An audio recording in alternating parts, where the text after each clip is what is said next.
नमस्कार। मैं योग नेचुरोपैथ चिकित्सक प्रदीप सिंह पुंडीर। आज हम बात करते हैं रोग कितने प्रकार के होते हैं। दरअसल प्राकृतिक चिकित्सा में रोगों को दो श्रेणी में रखा है। एक होते हैं मित्र रोग और एक होते हैं शत्रु रोग। तो मित्र रोग कौन से होते हैं? मित्र रोग वो होते हैं जो हमारे शरीर में सफाई का अभियान चलाते हैं, जैसे दस्त हो गए, जुखाम, बुखार, उल्टियाँ आना। इसके द्वारा हमारे शरीर की सफाई होती है, जिसे हम रोग समझ लेते हैं और उसकी दवा लेकर के उस बॉडी की प्रोसेसिंग को हम बंद कर देते हैं। जब हम उस प्रोसेसिंग को बंद कर देते हैं तो जो कचरा शरीर से बाहर निकल रहा था, जो विजातीय द्रव्य शरीर से बाहर निकल रहा था, बॉडी जिसको बाहर फेंक रही थी, वो हमने बॉडी के अंदर ही रोक दिया। मान के चलिए हमें वॉमिटिंग हो रही है, तो जो वॉमिटिंग में जो हमारे शरीर से बाहर निकलने वाला कचरा है, जो गंदगी है, क्या आप उसकी स्मेल को भी बर्दाश्त कर पाओगे? क्या आप उसे देख सकते हैं? और देखते हैं तो हमारा जी खराब हो जाता है। तो जिस चीज़ को हम देख नहीं सकते, उस चीज़ को अगर हम बॉडी के अंदर ही रोक देते हैं तो उसका परिणाम क्या होगा? देखिए, उसका परिणाम होगा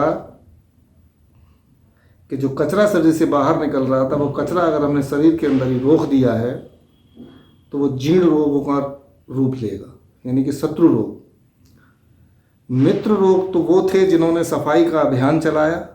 हमने कोई भी ऐसी दवा खा करके उस प्रोसेसिंग, बॉडी की प्रोसेसिंग को रोक दिया, क्योंकि बॉडी के अंदर अपनी प्रोसेसिंग है। वो बॉडी अपने आप ही किसी भी विजातीय द्रव्य को जब बॉडी अपने अंदर एक्सेप्ट नहीं करती है तो बॉडी अपने आप उसको बाहर फेंकती है, चाहे लूज मोशन के द्वारा फेंके या वॉमिटिंग के द्वारा फेंके।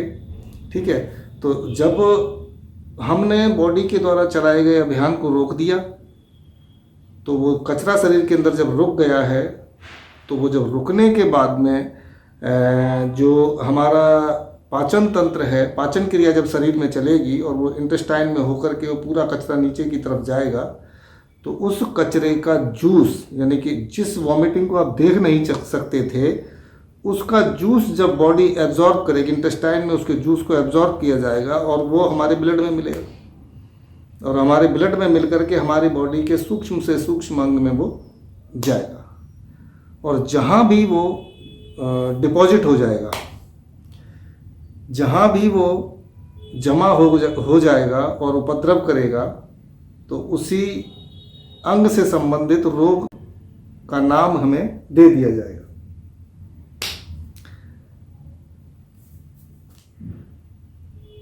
तो ये इसी प्रकार दस्त लगना भी यही है कि दस्त के द्वारा जब हमारे शरीर से कचरा निकल रहा है और हमने उसको रोक दिया, जब मल वो रुक गया, जो इन्फेक्शन जो इंटेस्टाइन में हो रहा था, हमने उसको रोक दिया, दवा खा करके रोक दिया, तो वो शरीर में रुक गया। अब वो इन्फेक्शन बॉडी में फैलेगा और दूसरे रोग का रूप लेकर के वो हमारे सामने आएगा, जिसको हम कहेंगे शत्रु रोग। शत्रु रोग वो होते हैं जीवन भर के लिए शरीर में घर कर लेते हैं। मित्र रोग वो होते हैं जो आते हैं, शरीर की सफाई करके तीव्रता से चले जाते हैं, तीव्रता से ही आते हैं और तीव्रता से ही चले जाते हैं। और शत्रु रोग वो है कि जब मित्र रोग होने पर हमने उस कचरे को शरीर से जब बाहर नहीं निकलने दिया और हमने दवा खा कर शरीर के अंदर गंदगी को रोका है, तो वो गंदगी किसी न किसी रूप में तो बाहर आएगी, तो फिर वो जीर्ण रोगों के रूप में हमारे सामने बाहर आ जाती है। जीर्ण रोग यानी कि शत्रु रोग, जो जीवन भर हमारे शरीर में रहते हैं और उनके लिए हम ताउम्र दवाएं खाते रहते हैं। ठीक है, तो शत्रु रोग ना बने, हमें जब हमारी बॉडी सिग्नल दे रही है कि भाई आपको शरीर में आपकी में शरीर सफाई का अभियान चलाया जा रहा है, तो हमें उस समय जब तीव्र रोगों के समय हमें क्या प्राकृतिक उपाय करने चाहिए उसकी हमें जानकारी होनी चाहिए। क्योंकि हमारी जो प्राचीन जीवन शैली थी उसमें ये सभी चीज़ें हुआ करती थी। बुजुर्ग लोग हमारे जानते थे, बहुत जल्दी से वो दवाओं का सेवन वगैरह नहीं करते थे, देसी फार्मूलों से ही अपने आप को ठीक कर लिया करते थे। और तो उसी प्रकार प्राकृतिक चिकित्सा में